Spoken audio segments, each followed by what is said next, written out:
আসসালামু আলাইকুম দর্শক, যারা বই পড়তে ভালোবাসেন কিংবা নিয়মিত বই পড়েন তাদের নিয়ে আজকের ভিডিও। আজকের ভিডিওতে একটি বই নিয়ে কথাবার্তা বলবো। বইটি লিখেছেন হেমেন্দ্র কুমার রায়। বইয়ের নাম হচ্ছে জকের ধন।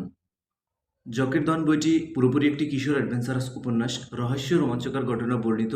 বইটি অ্যাডভেঞ্চার প্রেমী পাঠকের ভালো লাগবে। বইটি পড়ার সময় পাঠক হারিয়ে যাবেন এক অজানা রহস্যের দেশে, যে দেশে শুধু জয় করার নেশা, ভয়কে জয় করার নেশা কিংবা জকের ধন জয় করার নেশা।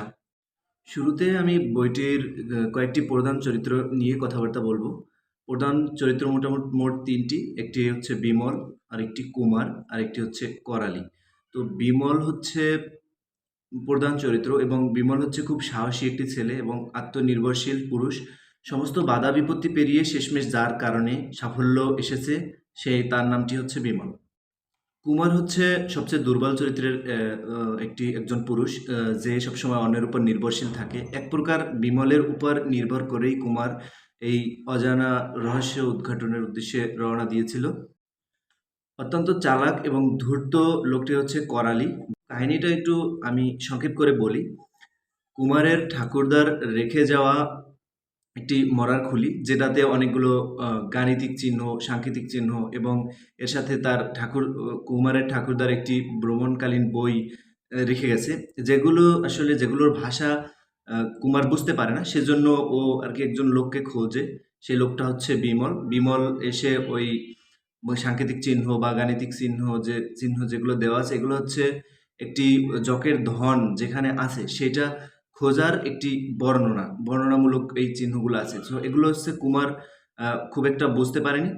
সেই না বোঝার কারণে বিমলের কাছে যায় এবং এগুলো এগুলো বিমল বুঝতে পারে শেষ পর্যন্ত। ওই যে গাণিতিক যে চিহ্ন দেওয়া আছে বা সাংকেতিক যে চিহ্ন, ভ্রমণকালীন বইয়ে যে পথ নির্দেশনা দেওয়া আছে, সেগুলো আরকি বিমল বোঝে এবং এগুলো খোঁজার সন্ধানে ওরা বের হয়। ওরা খুঁজতে বের হওয়ার পথে দেখতে পায় যে এটি হচ্ছে অন্য একটি রাজ্যের অন্তর্গত পাহাড়ি এলাকা। বিভিন্ন দুর্গম পথ, বিভিন্ন বিপদ পাড়ি দিয়ে বিপদের সম্মুখীন হয়ে তারপর এই জকের ধনের পথে এগোতে হবে। এবং পাশাপাশি তো যে করালির নামের লোকটা যে সবসময় বিমলদের জকের ধন খোঁজাতে বাধা দিত, ওই কুমারের দাদা ঠাকুরের আমল থেকেই এই জকের ধনের পিছনে এই দুষ্ট প্রকৃতির লোকটি লেগে রয়েছিল। সেসব বিপদ পেরিয়ে তারপর ওরা আসলে জকের ধন খুঁজতে বের হয় এবং পথ চলতে থাকে।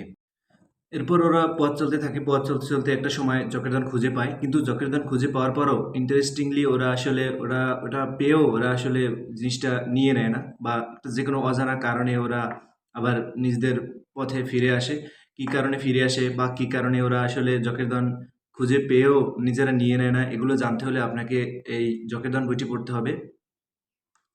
জকের বইটি মূলত একটি কিশোর উপন্যাস। এই বইটি হচ্ছে কুমার চরিত্রের উত্তম পুরুষের জবানিতে লেখা এবং এই বইটি হচ্ছে একটি ভীতু পুরুষকে কিভাবে সাহসী করে তোলা হয়, বা একজন সাহসী আত্মনির্ভরশীল পুরুষ কিভাবে একটি অসাধ্য সাধন করে বা একটি সংগ্রাম করার মানে একটা প্রচেষ্টা যে দেখায়, সেই অ্যাপ্রোচটা দেখায়। সেই সাহসী অ্যাপ্রোচের একটি ফল হচ্ছে জকের ধন।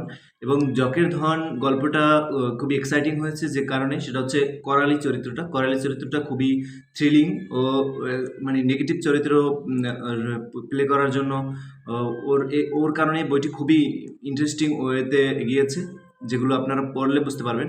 এবং আমি একজন পাঠক হিসেবে বইটিকে খুবই হাইলি রেট করব। এবং এই বইটি আসলে যারা অ্যাডভেঞ্চার প্রেমী আছেন, যারা অ্যাডভেঞ্চারাস গল্প বা উপন্যাস পড়তে ভালোবাসেন, তাদের জন্য এটি খুবই সুন্দর একটি বই হবে বলে আমি আশা করছি।